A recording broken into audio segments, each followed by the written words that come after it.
What's up, airplane collectors? Welcome to a model airplane review. I'm your host, Ray. Today I'll be reviewing the 1-400 scale Delta Airlines Airbus A350-900 in the 2028 Los Angeles Olympics special livery, made by NG Model. Item number 39070, released in September of 2024. In this video, I'll do an in-depth review of the model, after which I will go over its pros and cons, and at the end, I will decide whether or not I recommend this model to other collectors. The box for this model is made from cardstock. The protective packaging on the inside is made from clear plastic, and I believe white foam. This box measures 18.5 centimeters long, 18.5 centimeters tall, and 5.5 centimeters wide. I will show you around the box now. This is the front. Here's the bottom. Right side. Top. Left side. And the back side. Included in the box is the model as shown here, fully assembled, painted, and ready to display. Also included is a warning placard and a interesting design of a Collect Rewards program card. This is a very unusual design that I haven't seen before. Interestingly, it also says QC Passed, which stands for Quality Control Passed, so the quality control in this model better be spotless. As for the warning placard, this is just to let you know that there are small three-dimensional antennae on this model, which in theory could hurt you, but they really can't, and we will see those in depth later. And here's the model itself. Let's do a quick 360 before I begin my review. The fuselage length for this model is 16.5 centimeters, the wingspan is 16.3 centimeters, and the height is 4.5 centimeters. These dimensions are mostly accurate to 1-400 scale. This model is made primarily out of die-cast metal featuring some plastic components. The wheels on the landing gear are made out of rubber. Let's begin the review with the fuselage. The nose shape looks pretty good. It seems mostly accurate to the A350, so that's good to see. Right away we can see there's tons of detail in this model, and wow. Okay, they even featured the Los Angeles 2028 Olympics logos right here. That is incredibly small. I've seen so many of these models before, but even that's impressive to see. We'll move down the fuselage and we start to see the details of this very complex livery. And here I'd like to discuss the color fade. Before I dish out my criticism, I would like to say that in NG and any model manufacturer's defense, producing a complex livery like this, especially with a color fade, is pretty difficult, and it's almost inevitable that there's going to be problems. And that was definitely the case on this one. So the problem I have here is that this should be more of a lighter pinkish color rather than a dark red. It's not off by much, but it's not 100% accurate to the real thing. Regardless, it still looks pretty good in my opinion. Let's keep moving down the fuselage. Overall paint application and detail application looks pretty good. Okay, I do see maybe some staining here on the two, or something happened there. Yeah, so that's some texturing in the paint here. That's kind of strange. I haven't seen that on an NG model recently. And here we are towards the rear of the fuselage, and we see plenty of little white dots, which I believe are supposed to be stars. So overall, the fuselage is pretty good. The shape is good. The livery is mostly accurate. It has its inaccuracies and imperfections, but it's good.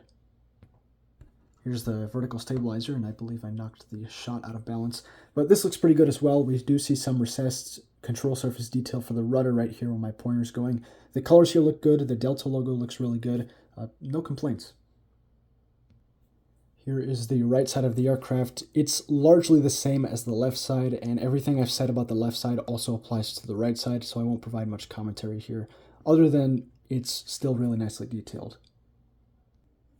The wings on this model are also pretty solid. Here in the light reflection, we can see that I haven't cleaned off the oily finish that these models come with when they're new.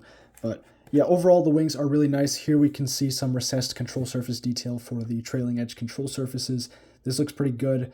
They're a little bit harder to see, but they're not really filled in with paint, so that's good to see. We have some painted detail with the silver paint on the leading edge slats. That looks really good. The printed detail up here for the wing markings looks really nice as well. So good job on the wings from NG. Here's the bottom of the right wing. There's no printed detail down here, but everything seems to check out here as well. The seam between the wing and the fuselage is also really good. The wingtips on this model are also pretty good. Here we can see the Delta logo underneath the left wingtip, and here's what it looks like right side up. Overall, the shape is pretty good. If the camera would focus, that'd be excellent. There we go. As I said, the shape was good. The overall profile with the wing looks pretty good. And here's what the inside of these wingtips looks like as well. These look good as well. We're going to move to the rear of the aircraft. Here, the horizontal stabilizers look pretty good. They're mounted to the aircraft securely. The shape looks good. The detail on them looks good. Here's the bottom half. These look pretty good as well. While we're back here, let's talk about the APU. The APU looks pretty good, and it even has an exhaust hole. It's very small, but that is really nice to see. The underside of the fuselage back here looks pretty good. No complaints.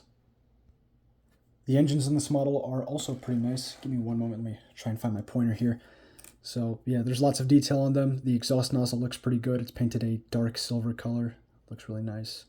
The fan detail in the engines is really good. No spinner spirals, and these do not spin, unfortunately, but regardless, it looks really nice. There's the engine strake there. It looks pretty good. The engine pylon looks nice as well. The undersides of the engines are also pretty good. They feature a ton of printed detail, as you can see here, all of which seems to be accurate and well done. Let's move on to three-dimensional features. This model features antennae and a singular sat dome. We're going to start at the top of the aircraft. This is towards the front of the plane. We have a very small antenna here. The antennae on this model look pretty small, but they all are mounted securely. The shape is mostly accurate, so that they have that going for them.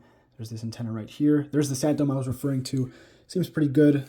The fit with the fuselage looks actually really good, almost seamless, so that's nice to see. And hidden among the stars here, we have this very small antenna.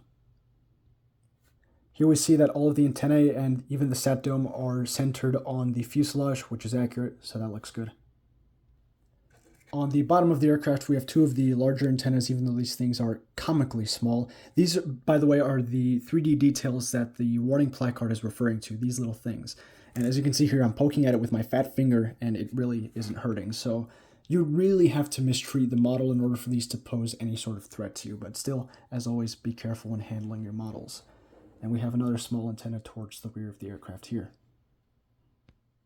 Here's the bottom of the aircraft, and it definitely is not lacking in detail either. A lot of the printed details are a bit harder to see, but if I do hold the model in the light reflection, you can kind of see a few of them.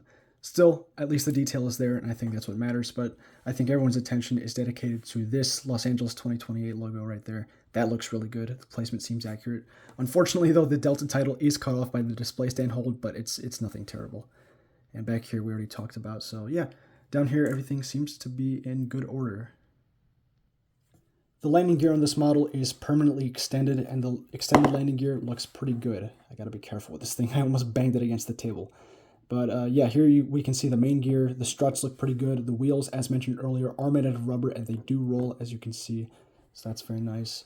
These seem mostly accurate as well, so that's good to see. Same deal with the nose gear. The nose gear is pretty good. I did hear a few years ago that the nose gear on these models were a bit too tall.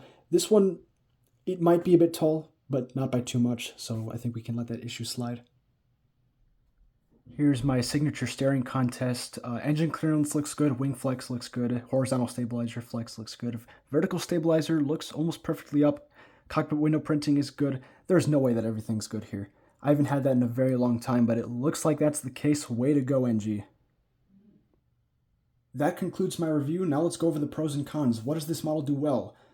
The shape and the tooling for the parts of this model is really good. It's accurate to the A350-900. The paint job is also really good. We did mention earlier that it wasn't 100% accurate with regards to the fade here, but aside from that, it still looks really good. Quality control, like the Collector Rewards program card said, definitely passed. I haven't heard any reports of these models showing up broken or with defects, so this piece was really good. Especially, you guys heard my surprise at the with the gear balance. What is going on out there? Sorry, I hear some weird noises outside. So yeah, overall, this model is pretty good. In terms of cons, the only thing that I can really think about complaining on this model is, yeah, that paint fade. It's not 100% accurate, but I think that's an issue that I can let slide. So given all of what I've just said, of course I'm going to recommend this model. It's a beautiful model. It's an accurate model. And I think NG did a really solid job on this one. So I absolutely recommend this model to any collector who wants it. It's a beautiful livery in my opinion too. So if you're thinking about biting on this one, I say go for it. That's all I've got for today. Thanks for watching. As always, if you have feedback or questions, be sure to leave a comment down below. If you're new to the channel, feel free to watch my other videos of model airplanes. And if you'd like to show the channel some support, be sure to like this video and subscribe so you never miss another upload. That's all I've got for today. Happy building, happy collecting. Please take good care of yourselves, and I will see you next time.